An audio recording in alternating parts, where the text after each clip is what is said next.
Alright, mjeba leko basewa ne banyabo amanya bampita Mr. Ken nga bulijjo yes natula ne Aisha Nandero oluvanyuma lebize byamatuseeko olunaku lwejjo mwenna ababitegedde mu abitegedde nengene okubaza abantu mwenna abeewadde ne mugamba nti nomugenda kuyimirira wamu n'omwana ono olunaku lwejjo twamufunidde we yasuze in a hotel ne tugamba nti tujja kujja tulabe butya bwe tugenda kubanga tumuyamba nange nkedde ndi mu bize mu byange naye nagenze okuba ku hotel twamugambye okusula nga yafubutuseemu ku makya lwaki wakedde okuva mu room wasuze nanti omutima gwadde gunnuma nedowooza nti muzeeyi yakomyewo naye ate ekyennaku samusanzeewo kati wakedde okufubutuka mu room ngolowooza nti muzeeyi yakomyewo aliwo kumbyanga akulinze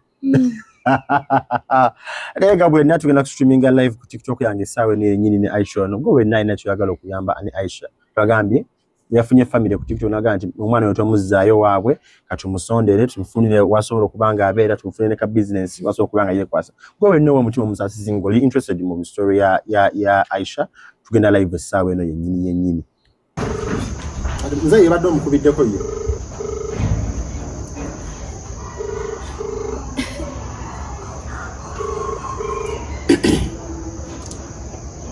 Jeba leko nyabo.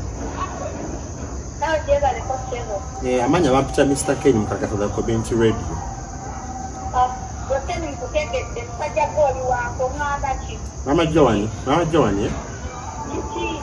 Olaba kino ekintu kyokoze wano, kyokoze omwana wano, kyokoze kino kyo. Nali nakusirikirira obwedda. Mama Jowani oze oyina obututu bozengo okola nga nkuleka bulesi nga nkola bulabi.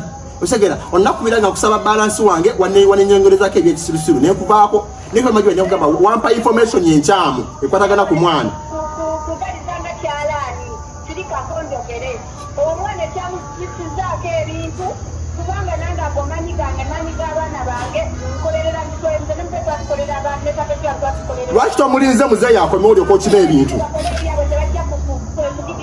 anti lwaki tolinze baawo n'akomawo lwaki tolinze muzeeyi n'akomawo Mama Jowani kati kankubuli nali nakwesonyiwa gwe lukazi gwe naye kati olugulidde kupata